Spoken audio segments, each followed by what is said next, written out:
Salut tout le monde, c'est Rastacarp. Aujourd'hui on se retrouve pour une nouvelle vidéo et dans cette vidéo il n'y aura pas énormément d'images, donc c'est pour ça va être beaucoup de blabla, je tiens à le préciser.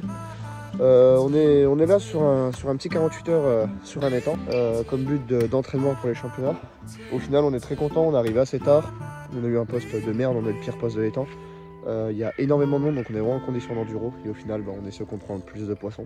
On a un peu plus de 15-16 touches, en moyenne les gens font à 3-4 touches, c'était assez lamentable.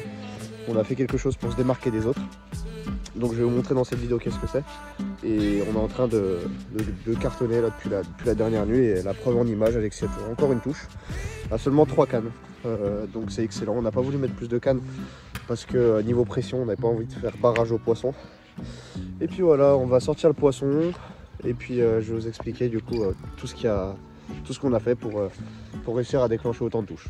On est arrivé vendredi, il était assez tard, on est arrivé il est quand même 19 h, donc on n'avait pas spécialement le temps de tout mettre en œuvre et pouvoir intercepter le poisson entrée de jeu, parce qu'on est sur un étang en fait qui est pêchable de nuit une seule fois par mois. Donc je vous laisse imaginer un peu le bazar que c'est quand il y a les pêches de nuit. Là on était à peu près 12 équipes sur l'étang. Donc ça fait vraiment du pêcheur. On savait très bien qu'on n'allait pas avoir les meilleurs postes, hein, les îles ou même une petite pléno sympa à pêcher où on avait quelques poissons remontés. On savait très bien qu'on n'allait pas avoir les postes, hein, parce qu'on arrivait vraiment assez tard. Sur le papier on avait le poste le plus nul, hein. On a discuté avec le garde, il a dit que c'était vraiment un poste pas terrible, qui se prenait pas, peu voire pas du tout de poisson. Donc on s'est dit ouais, c'est pas grave, au moins on est en condition et on va essayer malgré ça de réussir à rattraper le truc. Le début de soirée, les autres équipes ont fait quelques poissons, c'était pas non plus terrible, il y avait un poisson par-ci, un poisson par-là qui était pris. On a voulu commencer discret, hein, vraiment du micro soluble. On a voulu d'abord gratter, essayer de trouver des zones intéressantes où les poissons pourraient être. On a adapté du coup pour des micro solubles en micro-particules, hein, bien sûr, hein, pour éviter de gaver le poisson en trait de jeu si on ne sait pas s'il y a le poisson qui est dans le secteur ou pas.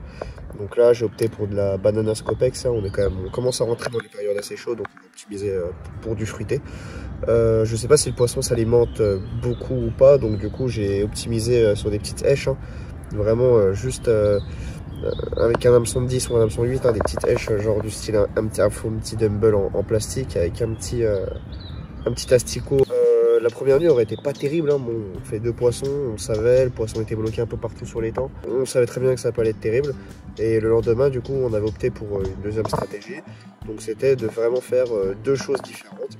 Donc surtout n'hésitez pas, si vous êtes avec un ami ou un collègue à la pêche, hein, vous avez quand même 2 rod pods. Surtout il faut vraiment pas mettre vos cannes au même endroit, il faut vraiment chercher différentes zones. Genre par exemple moi j'ai décidé de pêcher uniquement la bordure, donc j'ai mis mes 2 cannes en bordure. Et Alexis a mis ses 3 cannes en pléno. On a vraiment voulu faire 2 choses différentes pour voir lequel va fonctionner le mieux. Au final la bordure aurait été assez bonne, hein. Je fais quelques touches sur la bordure, on a quand même un vent qui tape bien dans la berge, donc j'étais vraiment confiant. La pléno aurait été assez calme, en soluble. Donc du coup la deuxième journée on avait un peu plus de chaleur, on avait quelques poissons remontés, on a décidé d'essayer de faire décoller des zigs. Donc on a à peu près 3 mètres de profondeur, donc on va déjà commencer sur une distance de 1/3 en dessous de la surface. Donc pour ceux qui connaissent le zig, les poissons remontent en fait entre 2 eaux.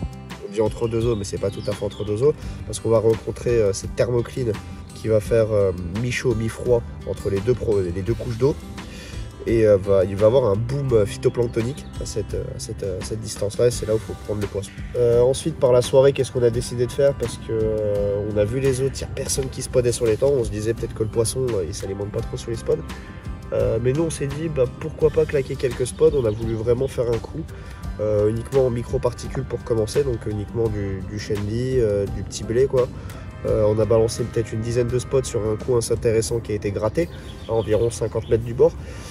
Ça aurait répondu direct, hein, sur le coup d'Alexis. Du coup on a décidé d'appliquer cette stratégie là. Il fait 2 touches entrée de jeu, donc on a décidé d'en remettre derrière, hein. Pendant qu'il était en combat avec le poisson, je remettais du spot derrière, du mix, et remettre une canne en même temps qu'il ramenait le poisson pour vraiment que ça soit toujours actif. On a remarqué que la canne déroulait vraiment toutes les 20-30 minutes et qu'on bloquait le poisson un peu partout sur l'étang, plus personne touchait. Du coup on a continué à spoder, on a peut-être balancé une trentaine de spots avant la tombée de la nuit, et puis voilà, après ça s'enchaîne, on fait 10 touches dans la nuit, On n'hésitait pas à même se relever entre chaque déroule, même si ça déroulait pas, à remettre un peu de particules sur le cou, histoire de garder le poisson et pas qu'il aille ailleurs. Déroule, déroule. Voilà. Ça a répondu vraiment très bon. Hein. Pareil, vraiment avec des petits appâts, on n'a pas voulu mettre de billes, des choses volumineuses. Vraiment du petit appât qui vraiment le poisson va arriver dans le secteur. Il va voir ça, il va sentir aucun danger. Vraiment une petite èche que lors de l'aspiration déjà ça va bien se piquer parce qu'on est vraiment sur des tailles d'appât vraiment fines. Donc lors de l'aspiration, même si ça va être des petites bouches, notamment sur des petits poissons. Donc du coup, ouais, comme je dis, on enregistre un peu plus de 10 touches dans la nuit. Moi, ma bordure continue à dérouler. Lui, ça plaît d'eau. On a bloqué le poisson sur tous les temps. De ce qu'on a vu, ça s'est pas fait de poisson de nuit sur les temps. On a dû bien bloquer le poisson. Donc on a rebalancé jusqu'au petit matin. Et là, au petit matin, on fait quand même une petite touche. Et puis voilà, donc je suis assez content de la stratégie et de la pêche qui a été faite sur un poste qui est vraiment très nul. Hein. On connaît pas les temps. Hein. Qui est un poste qui est pas bon du tout. Hein. Ce qu'on nous a dit qu'en conditions d'enduro, ça se faisait très peu, voire pas de poisson. C'était assez compliqué, donc on est assez content du résultat. On a bloqué le poisson un peu sur les temps, sur les bons postes aussi, on l'a bloqué. Donc de vue, ça nous met première position sur les temps. Au niveau des poissons ramassés, on a peut-être fait une vingtaine de touches au total. Donc assez content, un poisson qui passe la barre des 14 kg. Donc ça c'est cool. Ça c'est cool. Et une ghost aussi qui passe à la barre des 10 kg. Donc voilà. En tout cas, j'espère que cette vidéo vous aura plu. Donc là, je vais vous passer les poissons. Donc de la miroir, de la commune. On a aussi du coup la ghost dans les 10-12 kg qui était vraiment jolie. Comme vous pouvez le voir là, très beau poisson. Et puis voilà, je vais essayer de vous passer quelques plans. Parce que j'ai pas fait de vidéo à la base. C'était pas fait pour faire une vidéo, c'était vraiment pour s'entraîner. Et au final, bah, on a fait un petit peu de poisson, donc on s'est dit pourquoi pas le partager. Ça a été assez sympa, on a passé un bon temps. Pour une fois, on a quand même le beau temps pour une fois. On est quand même en juillet, il a toujours pas fait beau. Mais c'est le jeu, enfin bon, voilà. Donc voilà, en tout cas, j'espère que ça vous aura plu. Et puis on se dit à la prochaine pour une nouvelle vidéo. Salut!